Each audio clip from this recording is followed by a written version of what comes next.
బాంబులేటి గారు వారికి ఒకటి చెప్తా ఉన్నా నేను.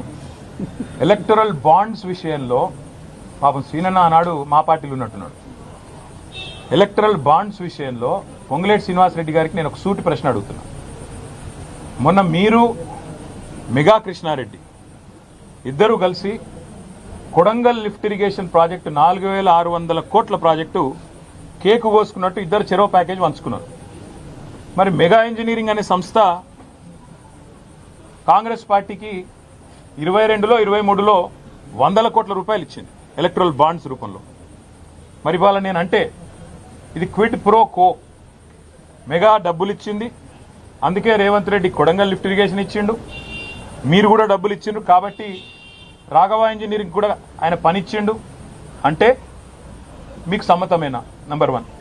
నంబర్ 2, గ్రీన్ కో అనే సంస్థ ద్వారా ఎలక్టరల్ బాండ్స్ అందుకోని పార్టీ, రాజకీయ పార్టీ తెలంగాణలో ఏదైనా ఉందా? ఒక బీఆర్ఎస్కే ఇచ్చిండ్రా, కాంగ్రెస్కి ఇయ్యలే, బీజేపీకి ఇయ్యలే, టీడీపీకి ఇయ్యలే, వైసీపీకి ఇయ్యలే, మరి అందరికి ఇచ్చిండ్రు కదా, మా మీద ఏడుపెందుకు? ఇంకోటి నేను అడిగేది, క్విడ్ ప్రోకో అంటే ఏంటంటే అసలు ఆ మాటకు అర్థం తెలుసు ఆయనకు?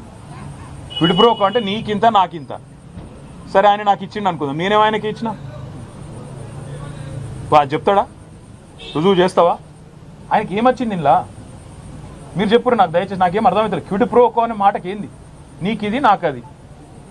సరే ఆయన నాకు ఇచ్చిండు, నేను ఆయనకి ఏమి ఇచ్చిన భయ్? చూపెట్టు, దానికి అర్థం ఉంది. ఇలా పేపర్లు తాటికి ఆయన అక్షరాలతో రాసిన క్విడ్ ప్రోకో అని. రాసేటప్పుడు 1-2 సార్లు చూసుకోవాలి కదా ఏం రాస్తున్నాం, అది ఇంగ్లీష్ మాటనా లాటిన్ మాటనా, అంటే దాని తాత్పర్యం ఏంది, దాని అర్థమైంది, 1-2 సార్లు చూసుకోవాలి దయచేసి. ఇప్పుడు మంత్రి చెప్పిండు, ముఖ్యమంత్రి లీక్ ఇచ్చిండు, లీక్ వీరుడు చెప్పంగానే మేము రాసేస్తాం, ఇట్లయితే ఎట్లా? అడ్వర్టైజ్మెంట్ల కోసం ఇట్లనా? దయచేసి నేను కోరేది మీడియాను కూడా, మీరు 1-2 సార్లు ఫ్యాక్ట్ చెక్ చేయండి బాధ్యతగా. ఎందుకంటే యువర్ 4th ఎస్టేట్, డెమోక్రసీలో 4వ స్తంభం మీరు. ఒక స్తంభం అబద్ధాలు ఆడుతుంటే, దాగుడు మూతలు ఆడుతుంటే, సగం సగం ఇన్ఫర్మేషన్ ఇచ్చి అర్ధసత్యాలు ప్రచారం చేసే ప్రయత్నం చేస్తుంటే దాన్ని ఫ్యాక్ట్ చెక్ చేయకపోతే తప్పు కదా. ఎక్కడ క్విడ్ ప్రోకో? నేను ఈరాళ్ళని సూటిగా అడుగుతున్నా.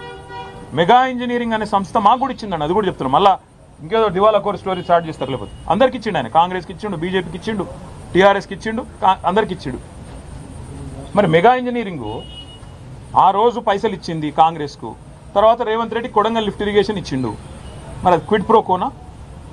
ఇవి రేపు నాకున్న సమాచారం మేరకు మల్లన్న సాగర్ నుంచి 4000 కోట్ల ప్రాజెక్టు మెగా ఇంజనీరింగ్కే రాబోతుందని నాకున్న సమాచారం హెచ్ఎండబ్ల్యూఎస్లో. అది కూడా క్విడ్ ప్రోకోనా?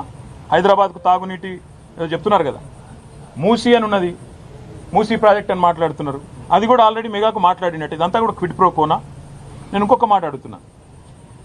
మెగా ఇంజనీరింగ్ను బ్యాన్ చేయాలని చెప్పి సుంకిశాలలో కూలిపోయిన తర్వాత, రిటైనింగ్ వాల్ కూలిపోయిన తర్వాత హెచ్ఎండబ్ల్యూఎస్ రిపోర్ట్ ఇచ్చింది బ్లాక్ లిస్ట్ చేయమని. మరి ఎందుకు చేస్తలేవు? క్విడ్ ప్రోకోనా? ఆయన ఇచ్చిన ఎలక్ట్రల్ బాండ్స్కు ప్రతిఫలం నిలుచుకుంటున్నావా? చెప్తావా సమాధానం దీనికి? అందుకే నేను అంటున్నా, మాట్లాడేటప్పుడు ఒళ్ళు దగ్గర పెట్టుకొని మాట్లాడాలి. ఒక కాంట్రాక్టర్ మంత్రి, ఒక బ్రోకర్ ముఖ్యమంత్రి, ఇట్లే వస్తాయి మాటలు. ఏం చేయాలి మరి? వాళ్ళకి తెలిసిన రాజకీయం ఇది. ఇగో నేను చెప్తున్నా కదా, ఇగో పాపం ఆయనకు ఏదో కొత్తగా మంత్రి పదవి వచ్చింది, ఆగబట్టుకోలేకపోతున్నాడు. అన్నీ బయటకు వస్తాయి బ్రదర్. ఎవలోల దగ్గర రియల్ ఎస్టేట్ ప్రాజెక్టులు గుంజుకుంటుండు, ఏ భూములు 30-40% రాయించుకుంటుండు. టైం వస్తుంది, ప్రతిదానికి టైం వస్తుంది. ఎగిరితపడద్దు. ఎగిరితామంటే ఆయనకు అర్థమవుతుందో లేదో చెప్పురి.